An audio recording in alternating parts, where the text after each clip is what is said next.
Hello and welcome to Mr. Crawford's virtual classroom. Today we'll be talking about the Russian Tsars, or at least 4 of them. Just as a little side note, today I'll be using notes from my Genghis Khan the Exhibit notepad.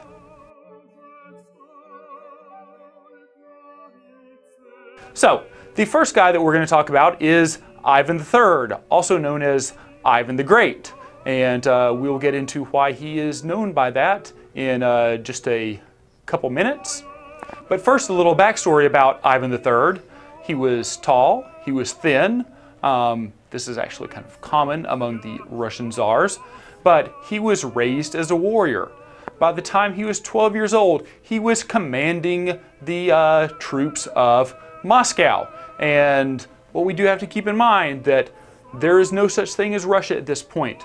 There is the Principality of Moscow. There is not a unified Russian state yet. So Ivan III at 12 is commanding the troops of Moscow, and he becomes the Grand Prince, which is the highest ranking official, when he is just 18. He has been groomed for this position. First and foremost for Ivan III, or Ivan the Great, is to expel the Mongols or the Tatars, you know, those people from hell, from the Russian lands. Now, of course, we have to keep in mind that it was because of the Mongols that the Muscovites, the people from Moscow, grew to prominence, but eventually they got tired of having to pay that tribute that they collected to the Mongols and decided, let's keep it for ourselves. So the first thing that Ivan III does is expel the Mongols from the Russian lands. And this is one of the reasons that he is known as Ivan the Great. So he kicks them out, then he goes about expanding the Muscovite territory. The city of Novgorod, all of these other kind of principalities in the area that had been paying tribute to the Mongols through the Muscovites fall to Ivan the Great.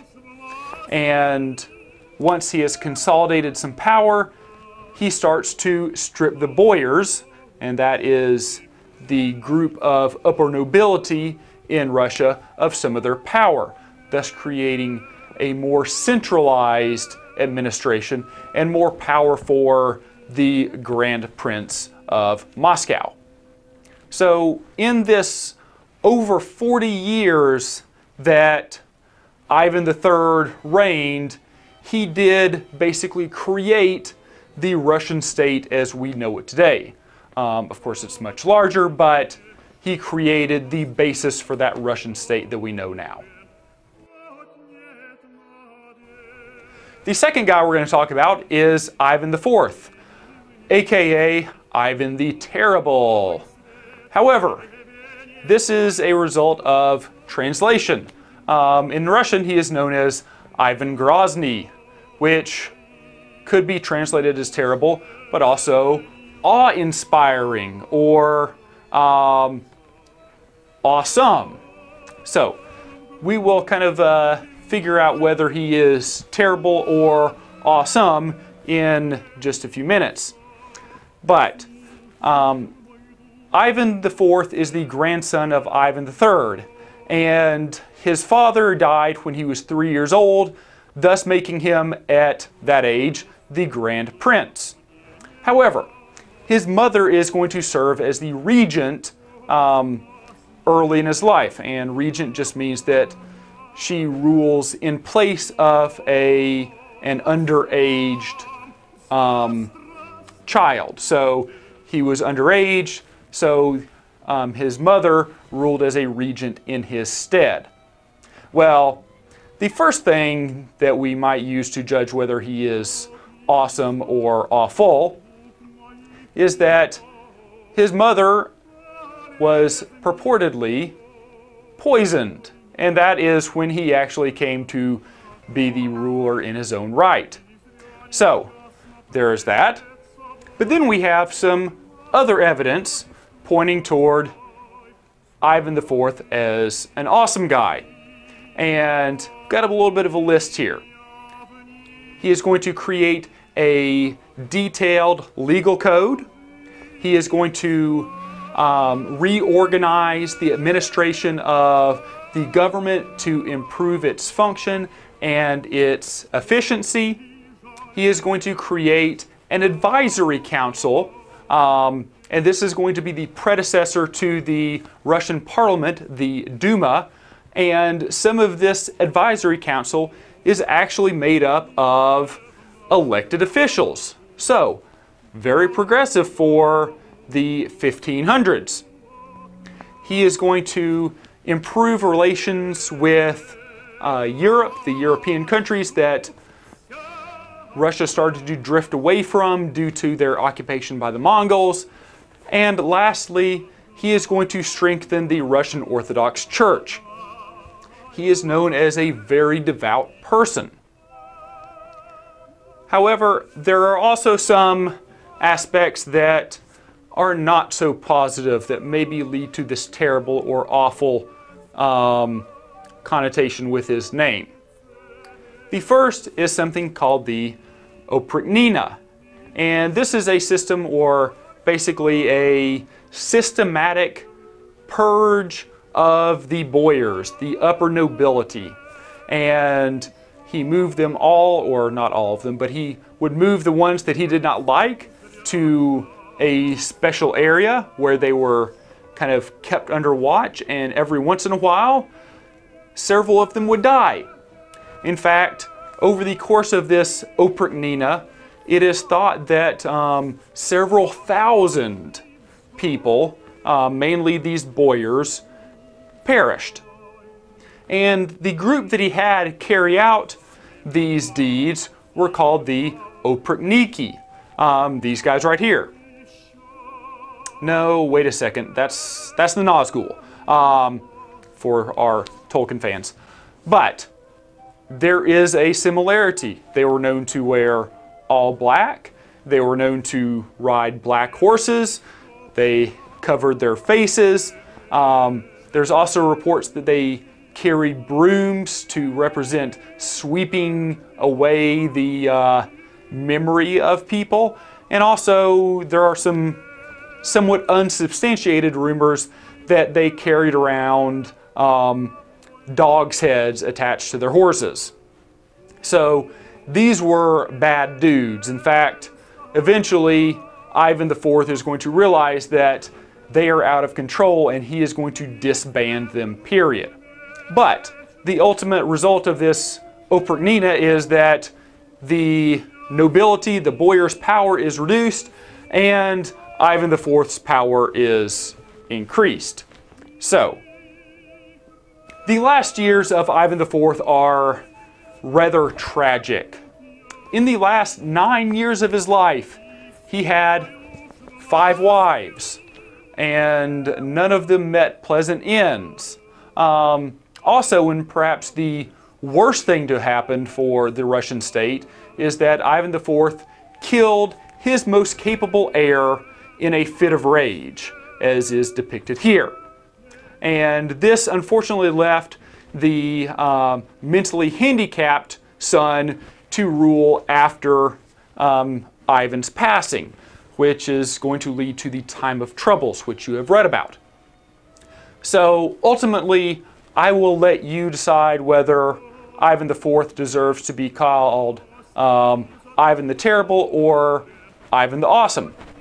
But just as kind of his last remembrance, he is intelligent, he is devout, but he is also paranoid and fits or prone to fits of rage. So, your decision.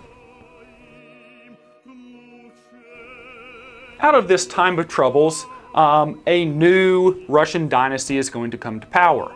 A man by the name of Michael Romanov is going to take charge, and while we are not going to talk about him, the Romanov dynasty that is named after him, and basically his descendants, is going to rule Russia from the 1600s until the collapse of the Russian Tsardom at the hands of Lenin and the other communists during the Bolshevik Revolution. The guy that we are going to talk about with the Romanovs, though, is Peter the Great. He is the fourth in the line of the Romanov dynasty.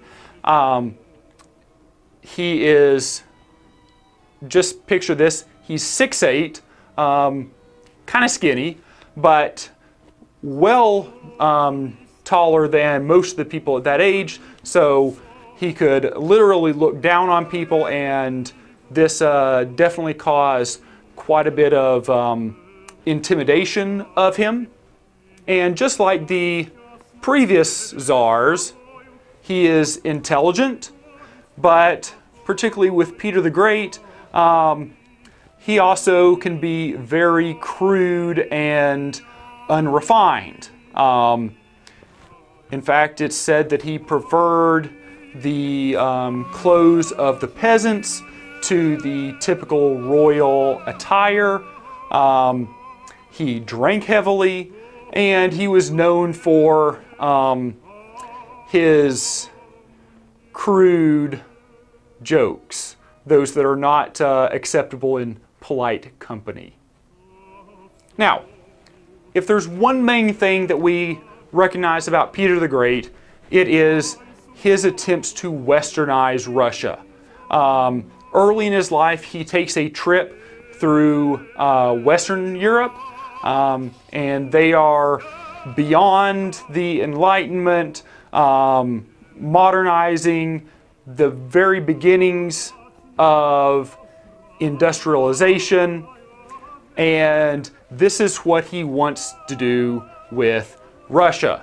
So he changes the military, and one of his primary goals is to update the Russian Navy and have a navy that is comparable with the great navies of Western Europe, such as Great Britain and France, not so much Spain anymore. And in doing so, he is going to expand the size of the Russian Empire, mainly focusing on the northwestern portion, so he can acquire a port along the Baltic Sea. And this will give him the port so that he can build this navy that he dreams about. And in doing so, he also establishes the capital at St. Petersburg, right there along the Baltic. The last Tsar that we're going to talk about is Catherine the Great. Catherine is was a Prussian princess who married the grandson of Peter the Great. And Catherine is an ambitious woman.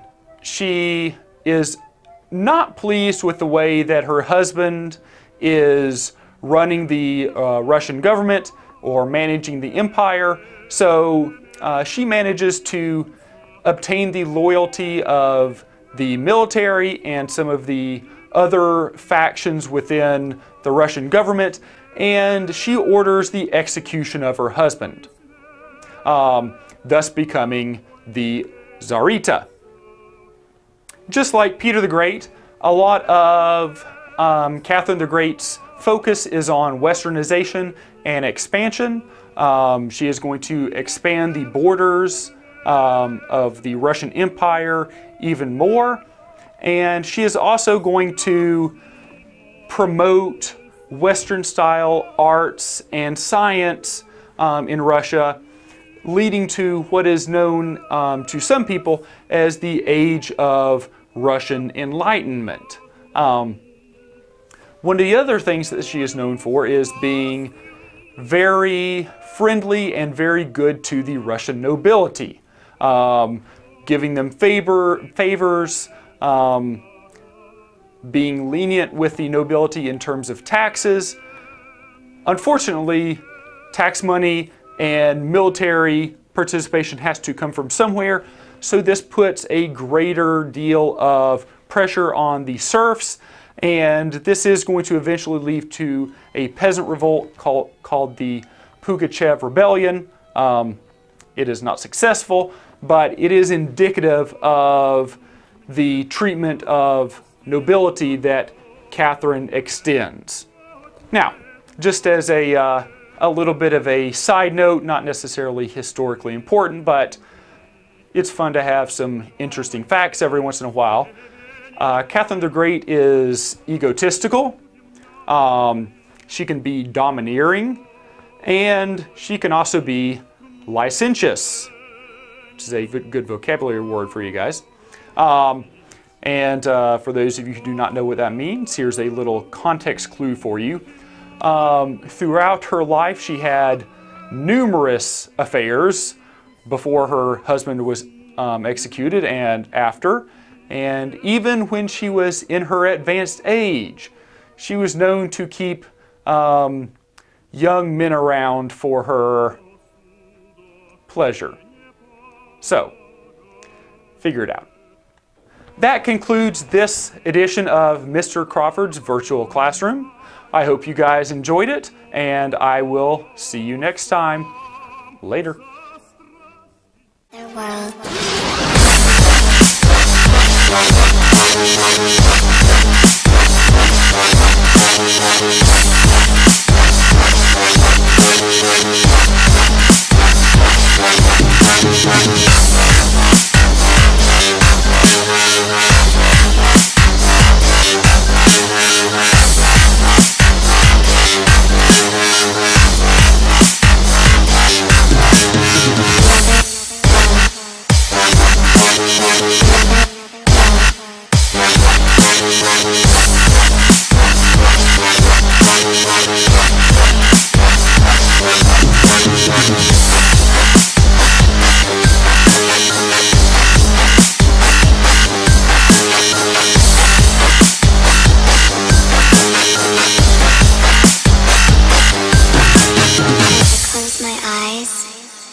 I envision another world.